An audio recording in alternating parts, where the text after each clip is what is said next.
देखो यहाँ पे टर्म क्या है, डेप्रिसिएशन। ठीक है, डेप्रिसिएशन क्या होता है? पहली बार डेप्रिसिएशन का मतलब होता है ग्रेजुअली होने वाला घाटा, धीरे धीरे। लेकिन एकाएक हो जाएगा तो वो डेप्रिसिएशन की कैटेगरी में नहीं आएगा। कैसा घाटा है? ग्रेजुअली है, धीरे धीरे होने वाला है। लेकिन कौन से नेचर का है? परमानेंट नेचर का। अगर परमानेंट नहीं है, उसकी ओरिजिनल वैल्यू भी उसको वापस नहीं ले जा सकते। तो depreciation is a gradually permanent. ये दो वर्ड इसमें ऐड होने जरूरी है। ग्रेजुअल होता है ये और परमानेंट नेचर का होता है। किसके ऊपर होता है? फिक्स्ड असेट्स के ऊपर होता है। तो फिक्स्ड असेट्स की जो कमी होती है, जो reduction in the value of assets है, जो कमी है, जो परमानेंट नेचर की धीरे धीरे फिक्स्ड असेट्स के अंदर जो कमी आ रही है उसकी वैल्यू के ऊपर, this is known as the depreciation. First thing. फिर यहाँ पे डेप्रिसिएशन से मिलते जुलते बहुत सारे वर्ड्स देखने को मिलते हैं। फॉर एन एग्जाम्पल, फर्स्ट अगर हम वर्ड की बात करें, ऑब्सोलेंसेस। ठीक है, ऑब्सोलेंसेस। तो ऑब्सोलेंसेस को अगर हम लोग आउट ऑफ फैशन बोलते हैं तो गलत नहीं होगा। ठीक है, आउट ऑफ फैशन होना, न्यू इन्वेंशन होना। न्यू इन्वेंशन की वजह से नए इन्वेंशंस हो रहे हैं, इन्वेंशंस की वजह से जो प्रोडक्ट्स होते हैं उसकी जो वैल्यू थी वो क्या हो जाती? घट जाती, कमी आ जाती है, रिडक्शन हो जाती है। तो ये जो इन्वेंशन की वजह से जो कमी आती है इसको हम क्या कहते हैं? ऑब्सोलेंसेस कहा जाता है। ये एक कैपिटल नेचर का लॉस होता है। ठीक है, कौन सा लॉस होता है? कैपिटल नेचर का लॉस होता है। और इसको डिफर्ड रेवेन्यू एक्सपेंडिचर मान करके year by year right of किया जाता है। तो ये है डेप्रिसिएशन, जो ग्रेजुअली हो रहा है, decrease in the value of assets. Which assets? Fixed assets, which is in the permanent in nature. Obsolescence capital nature का हो गया, और ये इन्वेंशंस की वजह से और आउट ऑफ फैशन हो गई चीज़ है, तो नई चीज़ आ गई तो वो क्या हो गया? एब्सोलेंसेस हो गया। और एब्सोलेंसेस को हम क्या मानते हैं? डिफर्ड रेवेन्यू एक्सपेंडिचर माना जाता है। अब डिफर्ड रेवेन्यू एक्सपेंडिचर क्या? ईयर बाय ईयर उसको क्या करते जाएंगे हम लोग? राइट ऑफ करते जाएंगे। फिर कहते हैं इसी से मिलता जुलता एक और वर्ड हम लोगों ने देखा हुआ है, this is not the depletion. कहते हैं ये क्या होता है? कहते हैं जो वेस्टिंग एसेट्स होती हैं, नेचुरल जो चीज़ होती है, जैसे कि माइनिंग, ऑयल वेल, धीरे धीरे एग्जॉस्ट हो जाती हैं, उसको हम यूज़ करते करते जो उसमें चीज़ें वो क्या होती जाएंगी? रिड्यूस होती जाएंगी।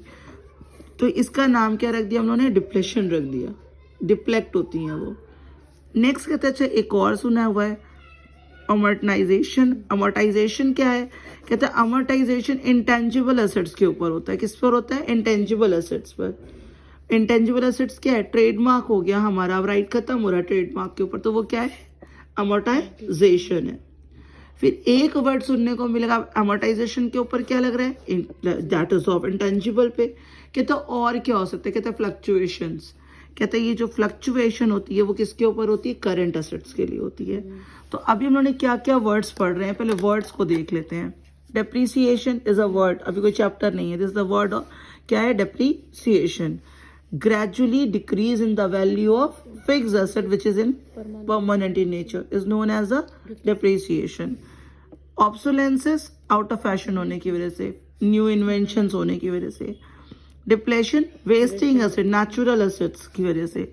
Amortization intangible, and your fluctuation is your current assets. Any doubt up to here?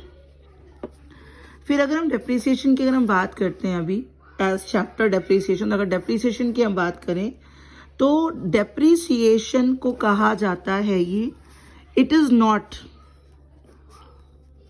Not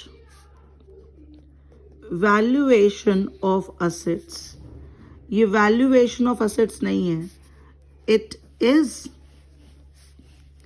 allocation of cost of assets over the years. जितने साल के लिए हमने असेट्स ली उसकी कॉस्ट को हम एलोकेट करते हैं। फॉर एग्जाम्पल, आपने कहा 1 लाख की मशीन ली, 10 ईयर्स चलेगी, तो हर साल जो 10,000 करके उसके एलोकेशन दे रहे हैं हम, तो this is the allocation of cost, not the valuation of assets.